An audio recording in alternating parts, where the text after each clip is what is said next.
Adatlyk Radiosynyň ol beren maglumatlaryna görä, Türkiýanyň Daşary işler ministri Mevlut Çavuşogly mart aýynyň başlaryna Aşgabatda eden saparyndan soňky Metwat ýygnagyna Prezident Berdimuhammedowyň çakylygy bilen Prezident Recep Tayyip Erdoğanyň iýuň-iýul aýyna Türkmenistana sapar etjekdigini aýdypdy.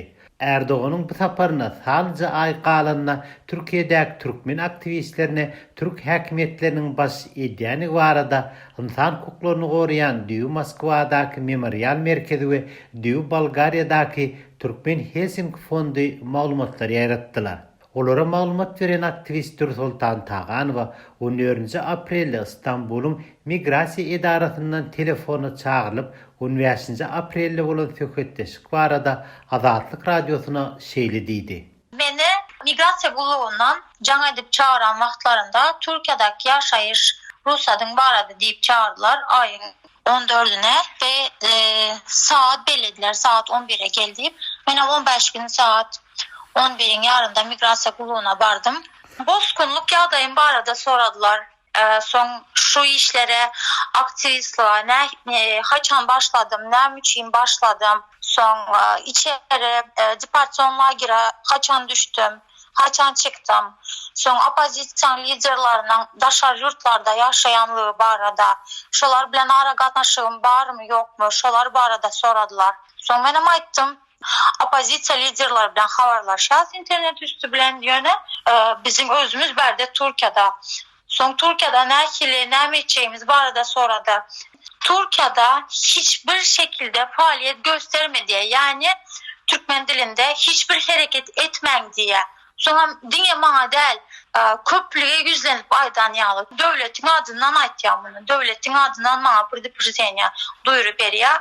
Türkiye'de hiçbir şekilde faaliyet göstermeyin, hareket etmeýäňizi islämiz ok diýär. Tağanowa özlerini migrasiýa gullugynyň işgärleri diýip tanadan iki şahsyň ähli Türkmen aktivistiniň Türkiýede işçiligini totatmagyny talap edenligini hem habar berdi. Türkmenistan ýagdaýy barada düşündürdüm ýöne meniň aýdyp berýän zatlarymdan has dolu maglumatlar olaryň özlerinde bar eken ve bu ýagdaýlardan habarynyň barlygyny ýene de Türkmenistan bilen Türkiýanyň ara gatnaşyklarynyň has injik ýagdaýdalygyna, şonuň üçin de biziň berde hiç hareket etmeli däldigimizi duyurdu.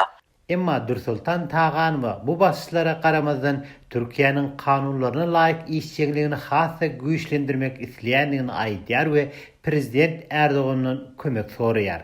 Men şu aktivistliğimi bundan sonra has aktif derecede devam ettirmekçi sebebi biz berde Türkiýanyň demokratiýa bolan ýurdun, Türkiýanyň hiçbir kanununu bozmadık.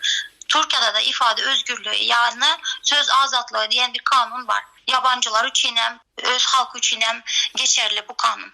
Şunun için kanunları bozmadığımız için ben aktivistliğimi devam ettirecek ve berden Türkiye'nin Cumhurbaşkanı Recep Tayyip Erdoğan'a yüzlenýäs Türkmenistan'ın diktatörü Gurbanguly Berdimuhammedowyň däldi doğrudan ham halkynyň yarımından köpürägi daşar yurtlarda eji çekip gören Türkmen halkynyň tarapyny tutmasyna, şu Gurbanguly Berdimuhammedowyň tarapyny tutup aktivistlere basyş etmemesini haýyş edýäs. Emma Sultan Tağanow bilen İstanbul'un migrasiýa gullugyna edilen söhbetleşik bilen ýeteşikli Türk resmiýetlerinden maglumat alyp bolmady.